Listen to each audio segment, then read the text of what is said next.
17절 시작. 여호와 하나님이 동방의 에덴의 동산을 창설하시고 그 지으신 사람을 거기 두시니라. 여호와 하나님이 그 땅에서 보기에 아름답고 먹기에 좋은 나무가 나게 하시니 동산 가운데에는 생명나무와 선악을 알게 하는 나무도 있더라. 강이 에덴에서 흘러 나와 동산을 적시고 거기서부터 갈라져 내 근원이 되었으니 첫째의 이름은 비손이라. 금이 있는 히아윌라 온 땅을 둘렀으며 그 땅의 금은 순금이요 그곳에는 비델리엄과 호마노도 있으며 둘째 강의 이름은 기혼이라. 구스 온 땅을 둘렀고 셋째 강의 이름은 히데겔이라. 아수로로 동쪽으로 흘렀으며 넷째 강은 요보라 되더라. 여호와 하나님이 그 사람을 이끌어 에덴 동산에 두어 그것을 경작하며 지키게 하시고 여호와 하나님이 그 사람에게 명하여 이르시되 동산 각종 나무의 열매는 내가 임의대로 먹되 선악을 알게 하는 나무의 열매는 먹지 말라. 내가 먹는 날에는 반드시 죽으리라 하시니라. 아멘.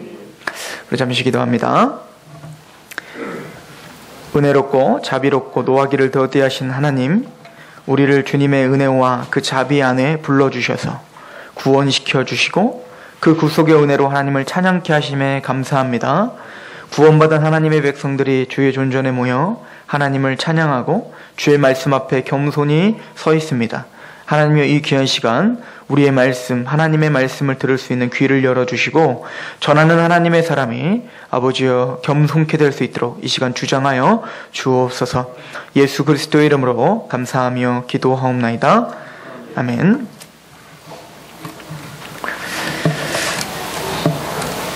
창세기 1장부터 11장까지는 우리가 원역사라고도 부르고 태고사라고도 부릅니다. 즉 하나님께서 이 땅을 어떻게 창조하셨으며 또 인간을 왜 만드셨는지, 그런데 인간이 왜 타락을 했고 그리고 우리는 왜 한국말을 쓰고 있는지 이런, 그리고 왜 우리가 이 땅에 이렇게 고생을 하며 저주 가운데 살아가고 있는지를 설명해주고 있는 대단히 중요한 책이죠. 그게 창세기 1장부터 11장까지 말씀이고, 창세기를 두 군데로 나누면 그 11장까지가 원역사, 그리고 12장부터 이제는 족장사라고 해서 아브라함과 이삭과 야곱과 요셉의 이야기를 이야기합니다. 근데 재밌지 않습니까? 하나님은 전 우주를 창조하셨죠. 그래서 우리는 그 우주가 얼마나 광활하고 얼마나 넓은지를 우리는 이해할 수도 없을 만큼 넓어요. 그래서 어떤 과학자들은 하나님이 정말 계시다면, 아니 그래 우리 과학으로 절대 측량 불가한, 왜? 우주는 계속 확장한다니까. 그 얘기 자체가 우주가 측량할 수 없다 이 얘기인 거죠. 얼마나 넓은지를 우리는 측량할 수가 없는데 우리가 살고 있는 이 태양계, 그죠? 태양을 중심으로 한 그 행성들이 모여있는 이 태양계도 전 우주에 비하면 아주 먼지만도 못할 텐데, 게다가 이 태양계 속에 있는 이 지구는 대단히 먼지만도 못한 그런 행성 중에 하나입니다. 그럼 하나님이 왜 이렇게 사치하셨냐 이거죠? 그 넓은 우주를 창조하시고 하나님이 이 먼지만도 못한 지구에 생명을 주셔서 이 생명에 그리고 이 지구밖에 생명이 없다라고 하는 것을 반박하기 위해서 오늘도 ET를 찾으러 지금도 계속 끊임없이 노력을 하고 있는 중입니다. 그런데 성경은 전 우주를, 그 광활하신 우주를 창조하신 하나님을 다루는 데는 1장부터 11장, 그리고 전 세계에 대해서 이야기할 때 1장부터 11장까지만 할애하고 그 나머지 그 수많은 장을, 한 30장이 넘는 그 장을 한 사람 한 사람에게 집중하는 것으로 많은 장을 할애하고 있다.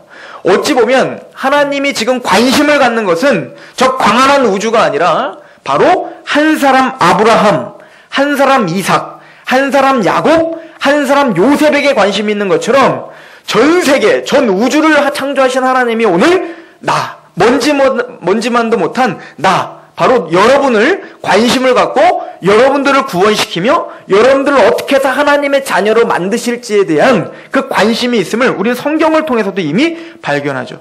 그래서 우리는 이 하나님의 광대하신 뜻과 나를 향한 이 관심을 잘 알고 있었던 다윗이 내가 별을 보고 달을 보니 인자가 무엇이간데 나에게 이렇게 인자를 생각하시고 인자를 권고하십니까? 라고 고백할 수밖에 없는 그런 감사와 감격으로 오늘 예배 자리에 참여했는 줄 믿습니다. 그런데 우리는 그 중요한 1장부터 11장까지 이 태고사 원역사라고 하는 이 장을 할애하여 어찌 보면 성경이 진짜 말하고자 하는 창세기부터 계시록까지 말하고자 하는 그 서문이 바로 1장부터 또 11장까지야. 그래서 우리는 창세기 1장부터 11장까지를 잘 이해하고 있는 것이 성경을 잘 이해할 수 있는 키입니다. 더 나아가서 여러분들의 신앙생활하는 이유와 목적을 찾는데 키가 되는 말씀이에요. 그 중에 오늘 그 핵심적인 생명나무와 선악과에 대한 이야기를 하려고 합니다. 하나님은 천지를 창조하시고 인간을 하나님의 형상대로 창조하셨습니다. 그리고 그 광활한 우주 속에, 그리고 그 광대한 세계 속에서 에덴 동산이라고 하는, 동방의 에덴 동산이라고 하는 낙원을 창조하십니다. 창설하시죠. 그리고 거기에 아담과 하와를 집어넣고, 그리고는 너희는 생육하고 번성하고 충만하고 정복하고 다스려라. 즉 너희 마음껏 살아라. 난 너희에게 왕권을 줬으니 이 에덴 동산을 너희가 마음껏 다스리고, 이 오늘 말씀해 봤더니 그 나무에는 각종 좋은 나무, 과실들이 나는 맛 좋은 나무들, 그리고 영양소가 풍부한 나무들이 있으니 유기농이니 마음껏 먹어라. 마음껏 먹고 건강해져라. 그리고 생육하고 번성하고 이 모든 땅을 힘있게 정복해라. 라고 하나님은 복의 복을 더하셨죠. 그런데 하나님께서 우리가 잘 알고 있듯이 에덴 동산 중앙, 항상 보이는 그 중앙에 선악과를 심어 놓으신 거예요. 그리고는 하나님께서 오늘 말씀하시기를 17절에 선악을 알게 하는 나무의 열매는 먹지 말라. 내가 먹는 날에는 반드시 죽으리라 하시니라. 그래서 선악을 알게 하는 그 나무만큼, 하나만큼은 건드리면 안 되는데 그걸 먹으면 너는 죽어 라고 이야기를 했습니다. 성경은 이것을 언약이라고 이야기해요. 약속이라고 이야기합니다. 성경에는 약속이라고 써 있지 않죠? 그런데 호세아서 6장 7절에 이것이 아브라함과 하나님이 약속한 언약이다라고 선포하고 있죠. 그래서 너희도 아담처럼 언약을 어기고 라고 이야기하고 있어요. 즉 하나님이 선악과는 따먹지 마. 선악과를 먹으면 너는 정령 죽을 거야 라고 하는 언약을 세웠는데 이것을 신학자들은 뭐라고 이야기하냐면 행위 언약. 무슨 언약이요? 행위 언약이라고 해요. 왜 행위 언약이냐면 너희가 선악과를 따먹는 행위를 하면 너희는 영원한 파멸, 죽음이 올 거야 라고 하나님이 언약을 체결한 거예요. 그 언약을 우리가 잘 설명하기 위해선 아브라함이 하나님과 언약을 체결하는 장면이 나와요. 그때 언약을 어떻게 체결하냐면 새와 그 짐승들을 반으로 쪼개요. 반으로 쪼개서 옆으로 쫙 깔아놓습니다. 그리고는 아브라함과 하나님이 원래는 같이 지나가야 되는데 누구만 지나가죠? 하나님만 지나간다는 거죠. 그렇다면 이건 고대 근동에 고대 사람들이 언약을 체결하는 방법이거든요. 즉 왜 언약을 체결할 때 짐승을 반을 쪼개가지고 그 사이를 언약을 체결한 두 사람이 손을 잡고 지나가는 거예요. 그 이유는 뭐죠? 만약에 누구든 언약을 깨면 어떻게 되는 거예요? 이 짐승처럼 반으로 쪼개진다 이거거든요. 마찬가지로 아담과 하와야 네가 만약에 나와 이 언약을 어기고 선악과를 따먹으면 너는 반으로 쪼개질 거야. 즉 이 얘기 뭐죠? 너는 죽임을 당할 거야 라고 선포한 것. 이게 뭐라고요? 행위 언약입니다. 즉 이 행위 언약은 즉 이렇게 생각하시면 돼요. 우리 아담과 하와가 선악과를 따먹었더니 그 뒤로 우리는 다 영원한 파멸에 됐고 영원한 지옥불을 던져지게 됐다. 무슨 동화 얘기도 아니고 선악과의 무슨 신데렐라 얘기도 아니고 사과를 따먹었더니 독이 퍼져갖고 모든 사람이 지옥불에 가게 됐다. 그런 얘기 아닙니다. 이것은 대단히 큰 하나님의 어미로운 선포입니다. 이것을 먹으면 너는 정령 죽을 거야 라고 선포할 때는 하나님의 명령에 네가 순복하느냐 순복하지 않느냐에 대한 시험이었던 거예요. 자, 이렇게 생각해 보십시오. 아담과 하와는 모든 동산 중앙에 있는 선악과를 빼놓고는 다 먹을 수 있었어요. 그러니까 내가 선악과를 빼놓고 아무 나무나 먹고 마음대로 할 수 있었단 말입니다. 임의대로 먹되, 그러니까 너의 자유의지대로 마음껏 생육하고 번성하고 마음껏 먹어. 괜찮아. 그래서 내 마음껏 사는 거예요. 게다가 하나님이 어떤 특권까지 줬죠? 하나님의 형상대로 주셔서, 하나님의 형상이라는 건 내가 하나님이 비춰지는 거예요. 그래서 동물들과 모든 피조 세계는 아담과 하와가 걸어다니면 누가 걸어다니는 것처럼 보이죠? 바로 하나님이 걸어다니는 것처럼 보이게 해놨다고요. 그래서 그 당시에 모든 동물들은 다 아담과 하와에게 다 부복하고 절하고 모두 복종해야 됐단 말입니다. 제가 성경 공부할 때 항상 이런 얘기를 하는데 강아지가 감히 어떻게 사람을 물읍니까? 사자가 어떻게 감히 사람에게 덤비냔 말입니다. 이 모든 것이 다 뭐냐면 우리가 지금 타락하여 하나님의 온전한 왕권이 지금 파괴됐음을 지금 보여주고 있는 현상들이란 말입니다. 독사가 우리를 어떻게 물어요? 동화 같은 얘기가 아니에요. 이사야서에 보면 새하늘과 새 땅이 창조가 되면, 새하늘과 새 땅이 다시 회복되면 너희가 독사 굴에 손을 넣고 그리고 사자들, 맹수들을 강아지 끌고 다니는 그런 끌고 다닌대잖아요. 그 얘기는 무슨 얘기냐면 다시 창조 세계에 온전한 하나님이 세워놓은 그 왕, 하나님의 온전한 형상이 다시 회복될 것에 대한 이야기예요. 단순히 동화처럼 재밌는 얘기 하나 해주려고 그렇게 말씀하신 게 아니란 말입니다. 그런데 우리는 그렇게 하나님의 형상이었는데, 그런데 하나님의 왕권, 하나님이 내가 주인이구나, 내 인생의 주인은 내 거구나 라고 이야기하며 살 수 있도록 우리에게 특권을 줬지만 선악과를 주신 이유는 뭡니까? 보세요. 내 맘대로 막 먹고 싶은 거 먹죠? 내 맘대로 하고 싶은 대로 하죠? 그럼 내 인생 내 거라고 착각할 수 있을 거 아닙니까? 그런데 동산 중앙에 항상 보이는 나무가 있는데 그 나무가 뭐예요? 선악과예요. 그걸 먹으려고 생각하는 거예요. 왜 내 맘대로 할 수 있으니까. 그런데 뭐가 생각나요? 하나님의 말씀이 생각나는 거예요. 먹으면 정령 죽는다. 이 얘기는 뭐죠? 내 맘대로 할 수 없는 게 있구나. 즉, 이 땅의 진짜 주인은 내가 아니구나. 내 인생의 진짜 주인은 내가 아니구나. 내가 지금 내가 맛있는 바나나를 먹고 사과를 먹고 내가 사자한테 이리 와. 그럼 이리 오고. 그러니까 내가 왕인 것처럼 내가 기고만장하여 내 맘대로 살고 있지만 사실은 이렇게 왕권을 주신 분은 하나님이시구나를 인정하는 거예요. 그래서 우리 구원받은 사람을 뭐라고 이야기하냐면 청지기적 왕이라고 말해요. 무슨 왕이라고요? 청지기. 즉 내가 진짜 왕이 아니라 진짜 왕은 누군데? 하나님인데 내 인생이 하나님 건데 내 것처럼 쓸 수 있도록 하나님이 나에게 다스림의 축복을 주셨구나라고 고백하며 우리가 살아가는 사람, 이것이 청지기적 왕이에요. 그러니까 아담과 하와에게도 너희가 진짜 왕으로서 평강을 누리고 안식을 누리기 위해선 나의 왕됨을 인정해야 된다. 그 방법은 뭐냐면 내가 하지 말라는 선악과 하나는 따먹지 마. 이것을 뭐라고요? 행위언약이라고 했단 말입니다. 그런데 아담과 하와는 그 선악과를 어떻게 했다는 거예요? 따먹었다는 얘기죠. 그래서 그 아담과 하와가 선악과를 따먹음으로 하나님과 체결한 그 언약을 어떻게 한 거예요? 박살내버린 거예요. 박살내는 사람은 어떻게 된다고요? 짐승이 반으로 쪼개지는 것처럼 죽어야 된단 말입니다. 그래서 아담과 하와가 그때부터 모두는 뭐예요? 죽었다. 너희는 이미 죽었다라고 하는 거예요. 그래서 우리는 지금 이미 아담의 후예 모든 후예들은 살아있으나 죽어있는 상태가 된 거예요. 그래서 예수님이 어떤 청년한테 너 나 좀 따라와. 그랬더니 그 청년이 뭐라고 하냐면 주님, 내가 우리 아버지 장례만 치르고 내가 따를게요 라고 했더니 주님이 뭐라고 하냐면 야, 죽은 사람은 죽은 사람이 장례케 하고 너는 나를 따러. 이렇게 이야기한다고요. 이게 무슨 이야기인지 이해 가세요? 지금 어떻게 죽은 사람이 죽은 사람을 장례합니까? 살아있어야 장례를 하지. 그런데 살아있어요. 육체적으로 살아있는 듯 하나 주님이 보시기엔 어떤 상태다? 죽어있는 상태다라고 하는 거죠. 왜요? 꼭 우리는 나무가 뿌리채 뽑혀서 그대로 있으면 어떻게 됩니까? 시들어서 썩어서 죽어버릴 거죠. 죽은 그 바짝 마른 나무는 어디다 태워버려야 돼요? 불에 던져서 태워버려야 돼요. 요한복음 15장에 예수님께서 이렇게 말하죠. 나는 포도나무고 너희는 가지인데 너희가 내 안에 붙어있지 않으면 너희를 모아다가 그 가지들을 모아다가 다 불에 던져 사르느니라.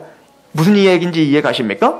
구원받지 못하고 하나님과 예수 그리스도께 이렇게 영접하지 못한 사람들은 살아있는 듯 하나 성경적으로 보기에는 뭡니까? 죽어있어서 그대로 있으면 어떻게 됩니까? 완전히 죽어요. 어떻게 해요? 이제 육적으로 완전히 죽고 그 뒤로 어디로 간다는 거예요? 불에 던져 사르느냐. 영원한 지옥 형벌로 던져지고 쪼개지게 될 거야 라고 하나님은 이야기한 겁니다. 자, 여기서 하나 제가 질문을 드립니다. 아담은 언제 타락했을까요? 선악과를 따먹는 그 즉시 타락했을까요? 선악과를 따먹자마자 갑자기 독이 확 퍼져갖고 갑자기 더러움 이렇게 된 걸까요? 아니에요. 성경을 보십시오. 이미 아담은 타락을 할 수도 있는 가능성을 갖고 사는 거예요. 이해 가십니까? 아담은 물론 아직 죄를 범하진 않았어요. 죄를 범하진 않았지만 아담은 이미 완전한 존재가 아니었던 거예요. 애초에. 그러니까 어떻게 돼요? 시험에 넘어가 선악과를 따먹죠. 선악과를 따먹기 전에 이미 사탄이 와서, 사탄이 뱀의 모양으로 와, 뱀을 사용해서 뭐라고 했습니까? 하와에게 와서 얘기를 하죠. 야, 따먹어. 이거 따먹으면 너 어떻게 된다고 하디? 그랬더니 이미 뭐예요? 이 하와는 따먹기도 전에 그게 보암짓도 하고 먹음직도 해요. 그죠? 이미 뭐예요?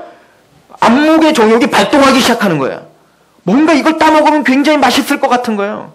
이거를 먹으면 굉장히 내가 아름다워질 것 같은 거예요. 그랬더니 그거를 딱 캐치하고 사탄이 딱 뭐라고 속입니까? 뭐라고 하디? 먹으면 어떻게 된다고 하디?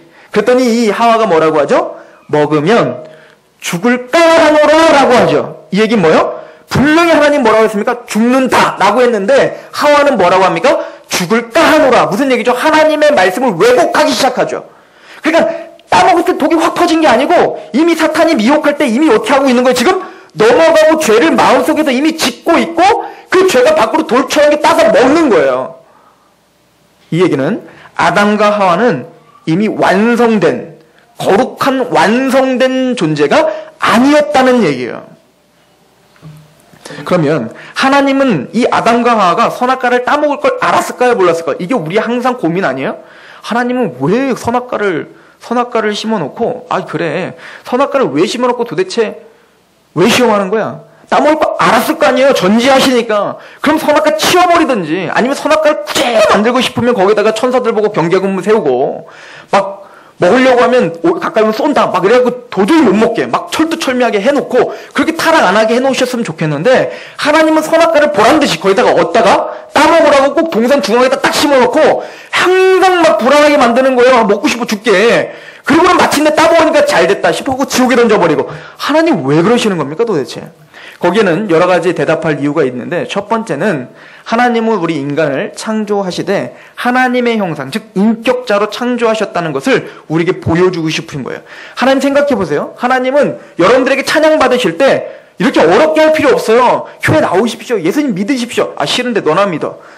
꼭 믿어야 된다니까? 막 먹을 거 사주고 뭐 이럴 필요 뭐 있습니까? 하나님이 진짜 믿음을 진짜 주고 싶으면 어떻게 하면 돼요? 까짓 거. 본성 자체에 아예 인간이 태어날 때부터, 하준이가 태어날 때부터, 어린아이가 태어날 때부터 본성 자체에 하나님을 찬양하면서 태어나게 만들어버리면 되잖아요. 하나님 그거 못하십니까? 애기가 태어날 때 응애 하고 우는 게 아니라 할렐루야 하고 태어나면 얼마나 좋아요. 하나님 그렇게 만드실 수 있어요. 하나님 능력 무시하는 거 아니죠? 하나님 전능하셔서 인간 태어나면서 또 할렐루야 하면서 하나님 찬양하며 끝까지 살다가 죽게 하실 수 있다고요. 그런데 하나님 왜 그렇게 안 하시죠? 하나님은 우리를 인격자로 만드셔서 찬양을 받고 싶으세요. 사랑을 받고 싶으세요. 그러나 하나님이 우리에게 찬양을 받고 싶을 때는 자발적인 선택과 우리의 자발적인 인격을 다하여 하나님을 선택하여 사랑하기를 원하십니다. 무슨 얘기냐면 이렇게 생각하시면 돼요. 여러분들이 길거리를 가다가 인형을 하나 샀어요. 그 인형을 샀더니요, 딸링 I love you 그러는 거예요. 날 사랑한다는 거예요.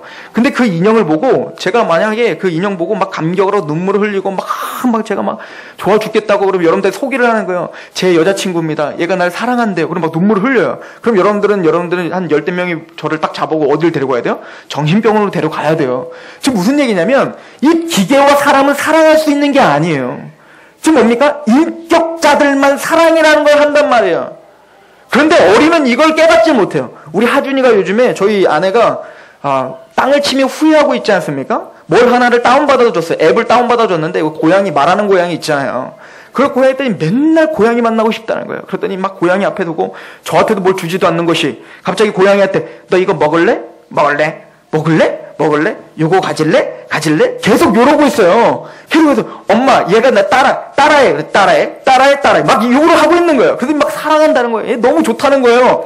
제가 보면 문제가 있죠. 지금 얘 문제가 있는 거예요. 지금 하준이는. 그러나 얘는 지금 어리니까 그렇지.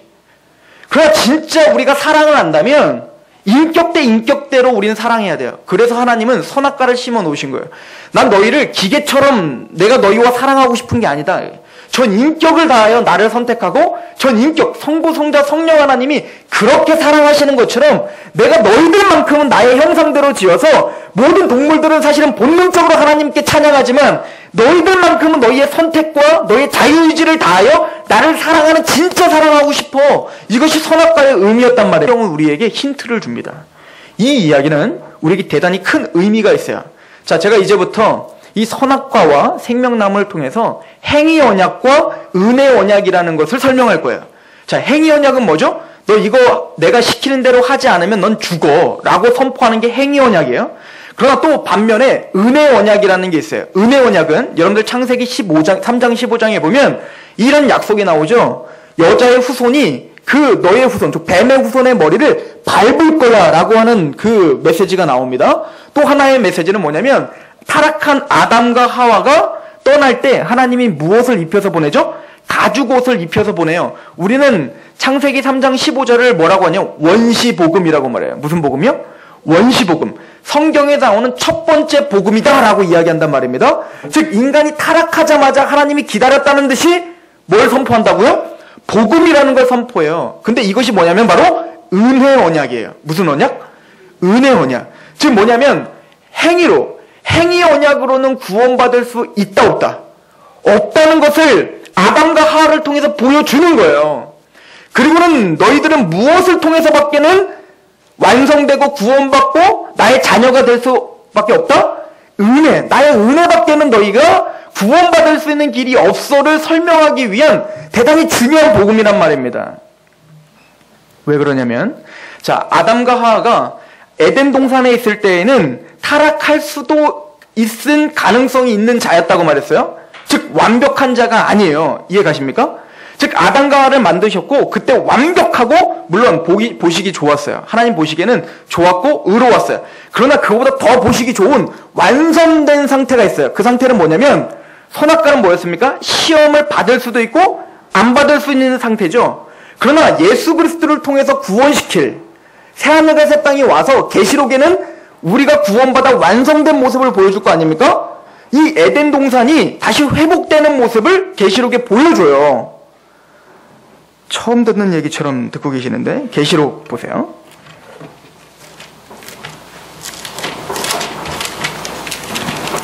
22장 보십시오. 22장. 그래서 생명나무라고 하는 이 에덴 동산에 있는 생명나무에 대해서 이야기를 합니다. 자, 여러분들이 에덴 동산과 지금 새하늘과 새 땅, 회복될 완성될 새하늘과 새 땅이 뭐가 다른지 찾아보세요. 22장 1절부터 5절까지 한번 읽어볼게요. 시작. 또 그가 수정같이 맑은 생명수의 강을 내게 보이니 하나님과 및 어린 양의 보좌로부터 나와서 길 가운데로 흐르더라. 강 좌우에 생명나무가 있어 12가지 열매를 맺되 달마다 그 열매를 맺고 그 나무 잎사귀들은 만국을 치료하기 위하여 있더라. 자, 오늘 아까 본문에 에덴 동산의 특징이 있었죠. 선악과와 생명나무가 있었는데 동산 중앙에 거기서 이 에덴 동산으로부터 중심으로 4가지 강이 흘러갔죠. 마찬가지로 하나님의 새하늘과 새 땅에는 누가 계십니까? 그 중앙에 보좌가 계세요.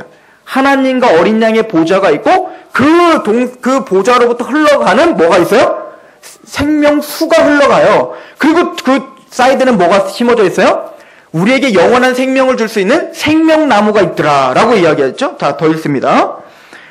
3절. 다시 저주가 없으며 하나님과 그 어린 양의 보좌가 그 가운데 있으리니 그의 종들이 그를 섬기며 그의 얼굴을 볼 터이요 그의 이름도 그들의 이마에 있으리라. 다시 밤이 없겠고 등불과 햇빛이 쓸데없으니 이는 주 하나님 그들에게 빛이심이라.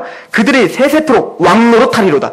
아담이 왕인 것처럼 우리에게 완벽한 왕됨을 다시 어떻게 하세요? 회복시켜 주시고. 자, 보세요. 에덴 동산에는 있었는데 지금 완벽하게 다시 회복된 새하늘과 새 땅이 없는 게 하나 있어요. 뭐죠? 선악과가 없어요. 생명나무는 있는데 선악과는 없어요. 이 얘기는 뭐죠?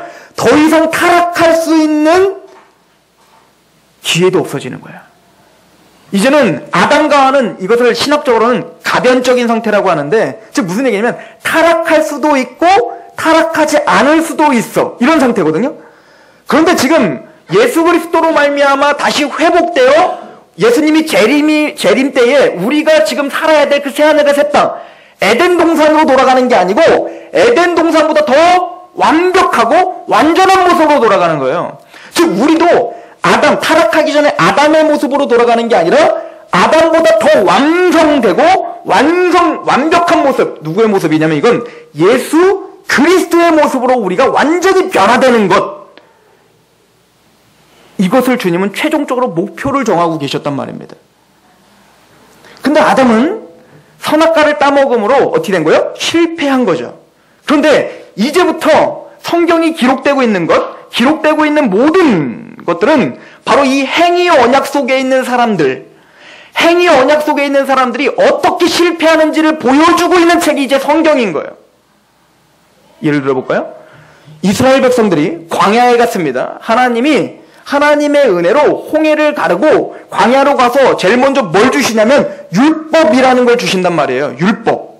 율법은 뭐냐면 바로 행위 언약인 거예요. 너희가 이렇게 내가 이러니까 이런 거 하면 너는 죽임을 당하고 저주를 받으리라. 그래서 어떻게 했습니까? 이스라엘 백성들 보고 말하잖아요.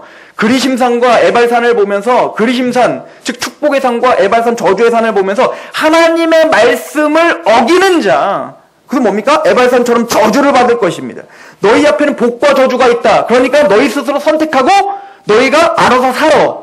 그렇지만 너희가 반으로 쪼개는 것처럼 너희는 쪼개질 거야. 저주받을 거야. 라고 하는 것이 율법이에요. 이해가십니까? 그런데 그 율법을 이스라엘 백성들이 모세가 수요하고 딱 내려오니까 이스라엘 백성들이 다 어떻게 했죠? 예, 할렐루야, 내가 다 지켜 행하겠습니다. 라고 막 난리를 피웠다고요. 그리고는 40년 광야 생활 동안에 이스라엘 백성들이 하나님의 율법을 지켰던가요? 못 지켰던가요? 하나도 못 지켰다. 이것이 출애굽기예요. 출애굽기, 민수기, 신명기는 하나도 하나님의 말씀을 너희가 지키지 못했다라고 하는 거예요. 그래서 1세대가 다 어떻게 했어요? 광야에서 다 죽었다. 하나님의 말씀을 지키지 못하면 너희는 1세대는 다 죽었다. 그렇다고 해서 이스라엘 백성이 가나안 땅을 들어가요? 못 들어가요? 또 들어가요. 몇 세대가? 2세대가. 이 얘기는 무슨 얘기냐면 하나님께서는 원래 율법으로 그렇게 너희들은 다 죽을 수밖에 없는 자들인데 내가 너희들을 새롭게 하여, 그 새롭게 함의 상징이 2세대인 거예요. 그 새롭게 하여 이스라엘을 다시 어떻게 하겠다? 내 가나안 땅, 그 약속의 땅으로 내가 너희를 보내주나라고 하는 거죠. 그러니까 율법 때문에 이 이스라엘 백성들이 가나안 땅에 들어간 게 아닌 거예요. 율법으로 하면 너희는 다 어떻게 돼요? 아담과처럼 다 타락하고 선악과를 따고 다 죽어야 돼. 그런데 내가 너희에게 다른 약속을 주어줬어. 이게 뭐냐면 바로 은혜 언약이에요. 자, 이스라엘 백성들이 가나안 땅에 출애굽하여 가나안 땅에 가는 이유는 율법을 잘 지켜서가 아니다라고 해서 선포하는 거예요. 우리 출애굽기 2장을 보세요.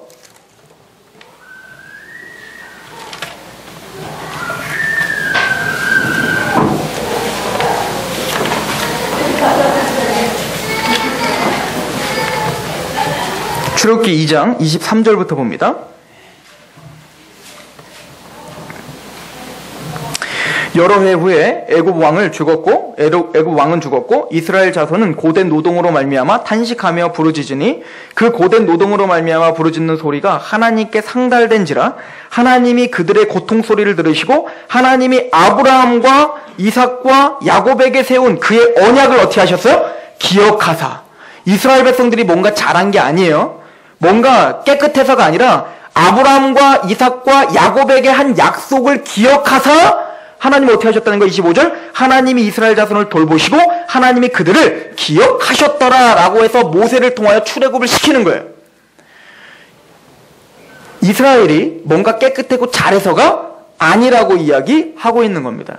자, 이것은 노아를 통해서도 우리는 볼 수가 있는데요. 여러분들 재미있는 이야기가 있어요. 노아의 방주 보세요. 이스라엘 모든 백성들이 다 타락하여 어떻게 되는 거예요? 다 물에 빠져 죽을 수밖에 없게 됐죠. 죽을 수밖에 없게 됐는데 누구만 살더라는 거예요? 8명. 노아의 가족만 살더라는 거예요. 어디에 속하여? 노아의 방주, 배라고 하는 곳에 속하여 거기서 살림을 받았단 말이에요. 그리고는 하나님이 노아에게 약속을 해요. 뭐라고 약속을 하냐면 노아야, 내가 다시는 이 땅을 물르다가 심판하지 않을게. 이것을 우리는 뭐라고 하면 노아의 언약이라고 말하거든요. 그런데 무지개를 하고 내가 이 약속을 내가 항상 기억할게 라고 이야기한단 말입니다. 그런데 재밌는 것은 이쯤 되면 야 내가 이렇게 너희들에게 심판을 했더니 너희들이 정신 차리고 나에게 회개하여 다시는 너희가 깨끗한 족속들이 됐으니까 내가 더 이상 내가 너희에게 심판하지 않을게 라고 약속을 해야 맞는 거 아니에요? 그런데 노아에게 하나님이 약속할 때는 좀 재미있게 약속을 해요. 뭐라고 약속을 하냐면 내가 더 이상 물로 너희를 심판하지 않을 거야. 이런 처절한 심판은 너희에게 이제 있지 않을 거야. 그 이유는 너희가 태어날 때부터 애초에 죄인이기 때문에 그래. 이게 도대체 무슨 얘기예요? 그러면 더 심판해야죠. 그런데 하나님이 뭐라고 하는 겁니까? 너희들은 애초에 원래 죄인들이기 때문에 죄를 지을 수밖에 없어. 그래서 내가 너희들을 어떻게 하겠다는 거야? 심판하지 않을 거야. 이것을 우린 뭐라고 하냐면 은혜 언약인 거예요. 노아의 가족들에게 보여주는 겁니다. 원래 그 죄는, 그 죄의 값은 지금 이 두려운 심판이야. 그래서 너희들도 원래는 어디다 빠져 죽어야 돼요? 다? 물에 다 빠져서 죽어야 돼. 물에 빠져서 죽어야 되는데 내가 너희들을 무엇에 속하여 구원을 시켰어요? 방주에 속하여 구원을 시켰죠. 그리고 나온 너희들을 더 이상 너희들의 백성 후손들에게 더 이상은 내가 물로 심판하지 않을게. 왜냐면 니들도 원래 태어날 때부터 그런 죄인들이기 때문에 그래. 지금 무슨 얘기야? 너희들이 깨끗하고 너희들은 뭔가 달라서 너희를 구원시킨 게 아니야 라는 선포예요. 지금 너희들 깨달으라는 거예요. 너희를 구원시킨 이유가 네가 뭔가 해서 하나님 앞에 내가 뭔가 해서 행위 언약에 뭔가 합당하여 너희를 구원시킨 게 아니고 나의 은혜인 거야. 은혜로 너희는 구원받은 거야. 그거 깨닫고 나한테 감사하며 살아를 이야기해 준 거란 말입니다. 모세를 보세요. 모세라는 뜻이 뭐죠? 물에서 건짐받은 자예요. 즉 물에서 건짐받은 모세는 사실은 그 당시에는 뭡니까? 모든 남자애는 원래 다 어떻게 해야 돼요? 물에 빠져 다 죽어야 돼요. 다 날강이 다 빠뜨려서 죽이라고 했잖아요. 그 대적이 누가 바로가 물에 빠져 죽여라고 했단 말입니다. 그래서 원래 모세도 어떤 운명이냐면 물에 빠져서 죽어야 될 운명이라고요. 그런데 왜 모세가 모세 됐죠? 갈상자에 뭡니까? 거기에 타서 살아났잖아요. 이게 은혜 아닙니까? 그런데 그 모세가 그런 물에 빠져 죽어야 될 운명이었던 사람이 하나님의 은혜로 그 갈상자에 떠서 구원받은 이 모세가 나중에 누구를 구원시키죠? 이스라엘을 뭡니까? 원래 이 이스라엘도 다 어디에 물에 빠져 죽어야 돼요? 바다, 홍해에 다 원래는 다 잠겨서 죽어야 된단 말입니다. 노아의 방주 때 노아도 다 죽어야 되지만 배에 타서 배에 속하여 살아남은 것처럼 원래는 이 이스라엘 백성들도 다 누구처럼? 애국처럼 다 물에 빠져 죽어야 돼요. 그런데 이 이스라엘 백성들이 누구에 속하여 살죠? 모세에 속하여. 우리 고린도전서 10장을 가보세요. 저 지금 저의 이론을 제시하는 게 아니고 성경에 있는 말을 말씀드리는 거예요. 10장 1절 봅니다. 고린도전서 10장 1절. 형제들아 나는 너희가 알지 못하기를 원하지 아니하노니 우리 조상들이 다 구름 아래에 있고 바다 가운데로 지나며 그죠? 지났죠? 2절. 모세에게 속하여. 누구에게 속하여? 모세에게 속하여. 즉 원래 죽어야 될 목숨이 살아난 그 모세가 이제는 뭐가 됐어요? 구원자가 되어 그 이스라엘 백성들은 사실은 다 물에 빠져 죽어야 되는데 누구에게 속하여? 모세에게 속하여 살아났어요. 이것이 정확하게 누구에 대한 모형이죠? 예수 그리스도에 대한 모형이죠. 그래서 예수님이 태어나실 때 사실은 예수님도 죽어야 될 운명이었어요. 바로가 모세를 죽이려고 했던 것처럼 예수님도 누가 죽이려고 했어요? 헤롯이 어떻게 했어요? 다 죽이라고 했잖아요. 3살 밑에 있는 영아들 다 죽여라. 그런데 뭡니까? 하나님이 예수 그리스도를 살려주셨어요. 그리고는 예수 그리스도는 뭡니까? 구원자가 되시죠. 원래부터 구원자시죠? 구원자시던 그분에 속하여 우리는 다 어떻게 되는 거예요? 물에 빠져 우리는 다 죽어야 되는데 예수님께 속한 자는 다 어떻게 됐다? 구원함을 받더라. 즉 구약 전체는 다 누구를 지금 계속 가르쳐주면서 오고 있는 거예요? 예수님, 즉 은혜라는 것을 설명해 주기 위해서 오는 거예요. 자, 오늘 본문을 다시 한번 보시면 아담이 선악과를 따먹고 죄인이 되자마자 하나님은 제일 먼저 선포하신 게 뭐냐면 너 사탄아, 아담과 하와를 꼬셔서 죄를 범하여 영원한 형벌을 받게 한 너 사탄아, 내가 너희를 여자의 후손을 통하여 너의 머리를 밟을 거야 라고 이야기했어요. 그랬더니 또 뭐라고 하냐면 그 뱀의 후손은 그 여자의 후손의 뭐를 상하게 할 거예요? 발꿈치를 상하게 할 거라는 거죠. 이것은 뭘 상징합니까? 바로 예수님의 십자가를 상징하는 거예요. 사탄과 그 당시의 종교 지도자들은 예수님을 죽이면 승리할 거라고 생각했기 때문에 그래요. 사탄은 그 구원자이신 예수님을 죽이면 될 거라고 생각해서 십자가에 못 박았는데 그 십자가는 반대로 누구를 발로 밟은 거예요? 사탄을 발로 밟은 거입니다. 이것에 대해서 성경은 이렇게 이야기하고 있어요. 갈라디아서 4장 3절부터 5절을 보면 이와 같이 우리도 어렸을 때에 이 세상의 초등학문 아래에 있어서 종노릇하였더니, 이게 뭐냐면 행위언약이에요. 즉 우리는 초등학문처럼 다 행위언약, 이거 안 하면 나 지옥 가는데, 이렇게 하면 난 지옥에 가는데, 이렇게 하면 구원에서 떨어지는데 라고 하는 그 행위언약 가운데 항상 두려움에 살았던 사람들이에요. 교회 다니는 사람만 그런 게 아니에요. 교회 다니지 않는 사람들도 죽음이 두렵고 심판이 두려운 이유가 뭐냐면 다 행위언약 속에 있기 때문에 그런 거예요. 그런데 갈라디아서 4장 4절에 때가 참에 하나님이 그 아들을 보내서 여자에게서 나게 하시고 라고 이야기해요. 그래서 예수님을 소개할 때 누구에서 나게 하시고? 여자에게서 나게 하시고라는 문구를 집어넣는 거예요. 즉 누구라는 거예요? 창세기에 타락한 아담과 하와를 위해서 예언된 그 여자의 후손이 바로 그 예수님이야를 설명하기 위한 거죠. 계시록 12장 5절에 이렇게 이야기를 합니다. 여자가 아들을 낳으니 이는 장차 철장으로 만국을 다스릴 남자라 그 아이를 하나님 앞과 그 보좌 앞으로 올려가더라. 즉 요한계시록 12장에 그래서 그 창세기에서 예언된 여자의 후손이 있는데 그분이 바로 누구다? 바로 예수님이다를 선포하고 있는 거죠. 즉 창세기 3장 15절부터 하나님은 예수 그리스도를 통한 은혜로 구원받을 것에 대해서 이미 선포하고 그 은혜 언약을 선포하고 있었던 거예요. 자, 그러면 이제는 아담에게 그렇게 행위 언약과 은혜 언약을 보여줬죠. 그리고는 이제부터 아담의 후예들부터 정확하게 두 부류로 딱 나눠지게 돼 있어요. 어떻게 나눠질까요? 행위 언약 속에 속한 사람들과 은혜 언약 속에 속한 사람들에 대해서 하나님은 정확하게 우리에게 그 행위 언약 속에 있는 사람들의 태도, 또 그들의 파멸을 보여주고 은혜 언약 속에 있는 사람들의 그 복됨 그리고 평안을 보여주는 거예요. 그래서 아벨이 있으면 누가 있어요? 가인이 있는 거예요. 또 아벨이 죽고 가인이 있으면 또 누구의 후예가 있어요? 셋과 셈의 후예가 있는 거예요. 또 아브라함에게 그 당시에 바벨론에서 우상 숭배를 하고 있었던 아브라함이 있었다면 누가 있어요? 그 바벨론과 이방 나라들이 있는 거죠. 또 아브라함의 자녀에게는 이삭이 있었으면 누가 있는 거예요? 이스마엘이 있는 거예요. 또 이삭의 자녀인 야곱이 있었으면 누가 있는 거예요? 에서가 있는 거예요.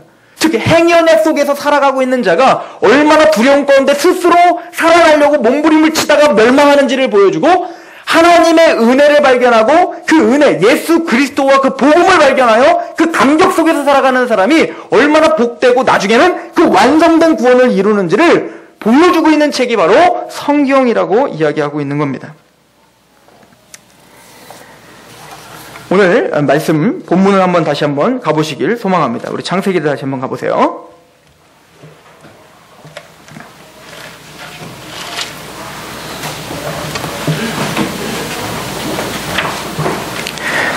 우리 창세기 3장 15절 말씀을 다시 한번 읽어보도록 하겠습니다. 창세기 3장 15절 시작. 내가 너로 여자와 원수가 되게 하고 내 후손도 여자의 후손과 원수가 되게 하리니 여자의 후손은 내 머리를 상하게 할 것이요 너는 그의 발꿈치를 상하게 할 것이라 하시고 라고 이야기했죠. 이게 은혜 언약이라고 했습니다. 그럼 이 은혜 언약이 어떻게 실질적으로 이루어지는지 보여주는 말씀이 바로 다음에 있습니다. 한번 가보시겠습니까? 어디를 보시냐면 우리 창세기 3장 21절을 한번 보도록 하겠습니다. 시작. 여호와 하나님이 아담과 그의 아내를 위하여 가죽옷을 지어 입히시니라. 자, 아담과 하와가 타락을 했습니다.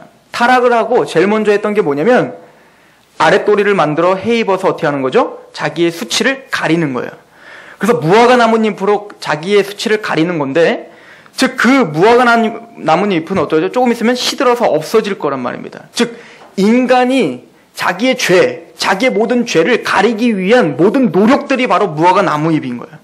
또 내가 뭔가 구원을 받기 위해 하나님께 인정받기 위하여 내가 뭔가를 해서 내가 뭐 헌금을 많이 하건 내가 뭐 예배를 많이 드리건 뭐 전도를 많이 하건 하여튼 뭔가를 해서 하나님 앞에 인정받아 내 죄를 가려야지 라고 하는 것이 뭡니까? 인간이 손수 만든 무화과 나무 옷인 거예요. 그러나 그것은 금방 시들어 없어지고 다시 수치가 드러나게 될 거예요. 그렇다면 하나님께서 그래서 너희들의 그 수치는 내가 가려주는 거지 너희들이 가려주는 게 아니야가 바로 은혜 언약인 거예요. 그럼 내가 가려주는 방법은 뭐죠? 짐승 가죽 옷을 가지고 입혀주는 거죠. 즉 가죽 옷이라는 것은 생명을 살리기 위해선 뭐가 죽어야 되는 거예요? 생명이 죽어야지만 돼요. 왜냐하면 이미 하나님이 행위 언약에서 체결했잖아요. 이것을 먹으면 너희는 정령 죽는다니까요. 하나님의 말씀을 하나라도 어기면 우리는 죽는 거예요. 다 지옥 가는 거예요. 그래서 하나님은 우리를 살리기 위해서 뭡니까? 대신 짐승을 죽인 거예요. 짐승을 죽이고 그 짐승의 가죽을 덮여서 그 수치를 가려주는 것. 이것이 뭡니까? 은혜 언약의 핵심인 거죠. 그렇다면 우리가 지금 이 죄의 수치를 가릴 수 있는 옷은 뭐밖에 없다는 거예요. 갈라디아서 3장을 한번 보겠습니다. 갈라디아서 3장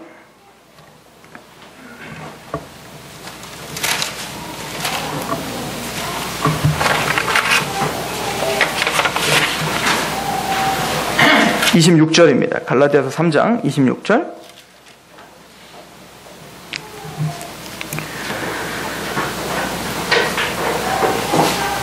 (26, 27) 너희가 다 믿음으로 말미암아 그리스도 예수 안에서 하나님의 아들이 되었으니. 믿음으로 우리는 하나님의 아들이 됐죠. 이게 무슨 의미냐면 27절 누구든지 그리스도와 합하기 위하여 세례를 받은 자는 그리스도로 옷 입었느니라. 우린 믿음으로 이제 우리의 수치를 가리기 위하여 뭘 입어야 된다는 거예요? 예수님의 옷. 그래서 예수님이 짐승처럼 어떻게 돼요? 어린 양이 되셔서 우리를 대신하여 죽임을 당하시고 우리는 예수님의 그 의의 옷을 입고 수치를 가리게 되는 것. 우리가 한 것이 없다. 이것이 바로 은혜 언약의 핵심이라고 성경은 이야기하고 있는 거죠. 그래서 성경에 이렇게 기록이 되어 있어요. 제가 몇 가지 성경 구절을 읽어드리고 오늘 말씀을 마무리 짓도록 하겠습니다. 계시록 3장 17절에서 19절에 이 교회에게 이렇게 선포를 합니다. 내가 말하기를 나는 부자라 부요하여 부족한 것이 없다 하나 내 공고한 것과 가련한 것과 가난한 것과 눈먼 것과 벌거벗은 것을 알지 못하는도다. 무슨 얘기죠? 아담과 하와는 그래도 자기가 벌거벗은 것을 알아서 뭐래도 가려야 되는구나 라고 착각하며 살았다고요. 근데 오늘날 많은 사람들은 자기가 하나님 앞에 그렇게 벌거벗은 존재라는 것조차도, 즉 죄인이라는 것조차도 알지 못하고 살아가는 죄인이요. 이거 에레미야서 17장 9절에 만물보다 심히 부패한 것이 사람의 마음이라. 그러나 누가 능히 이를 알리오만. 그러니까 내가 죄인인 것조차 모르고 그냥 그렇게 괜찮은 사람인 것처럼 살아가고 있는 시대가 바로 오늘의 시대라는 거죠. 근데 이렇게 말합니다. 18절에 내가 너를 권하노니 내게서 불로 연단한 금을 사서 부요하게 하고 흰 옷을 사서 입어 벌거벗은 수치를 보이지 않게 하고 안약을 사서 눈에 발라 보게 하라. 물은 내가 사랑하는 자를 책망하여 징계하노니 그러므로 내가 열심을 내라 회개하라. 즉 너희가 벌거벗은 걸 깨닫고 이 죄를 좀 가리기 위해서 옷을 사서 입어라 라고 이야기를 합니다. 그럼 그 옷이 뭡니까? 아까 갈라디아서 봤더니 예수 그리스도의 옷을 입으라는 얘기입니다. 계시록 7장 14절이에요. 내가 말하기를 내 주여 당신이 아시나이다 하니 그가 나에게 이르되 이는 큰 환난에서 나오는 자들인데 어린 양의 피에 그 옷을 씻어 희게 하였느니라. 즉 우리의 흰 옷은 어린 양이 우리를 대신하여 죽으셔서 거기에 빨아진 옷, 하얀 옷, 세마포, 예수님의 흰 옷이 우리에게 덮여진 사람, 이 사람이 바로 은혜에 속한, 은혜 언약에 속한 사람이다라고 성경에 이야기하고 있습니다. 여러분, 왜 아브라함과 노아가 가는 곳마다 예배를 드렸을까요? 노아가 왜 예배를 드리고 왜 제단을 쌓았을까요? 그렇지 않겠어요? 여러분들이 노아가 한번 대보세요.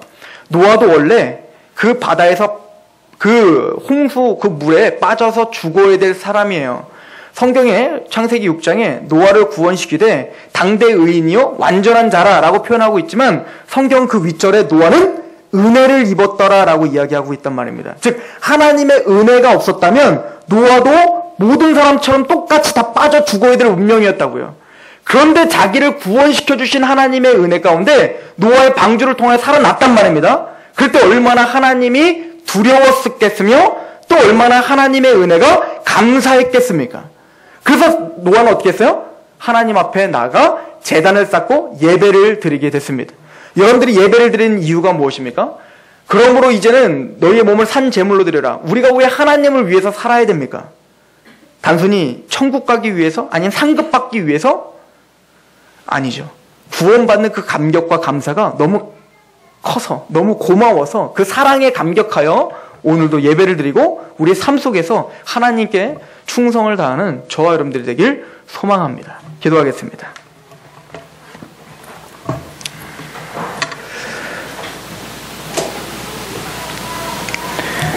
하나님, 우리는 우리의 자유의지로 하나님을 거부하고 반역하며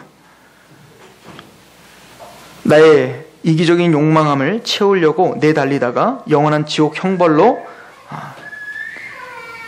떨어질 수밖에 없었던 운명 가운데 있었던 우리들입니다.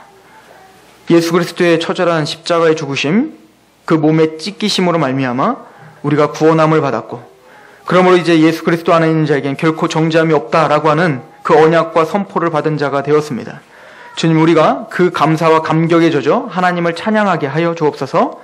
우리가 하나님께 헌신하되 율법주의에 또 하나님 구원에서 떨어질까봐 겁나 하나님 앞에 율법을 지키는 자들이 아니라 너무나 감사하여 이제 철이든 아들처럼, 철이든 아들이 그 어머니를 생각하며 눈물을 흘리며 그 어머니에게 효도하려고 하는 것처럼 그 감사와 감격에 젖어 하나님께 우리의 삶을 드리는 그런 거룩한 성도들이 될 수 있도록 우리를 성장시켜 주옵소서.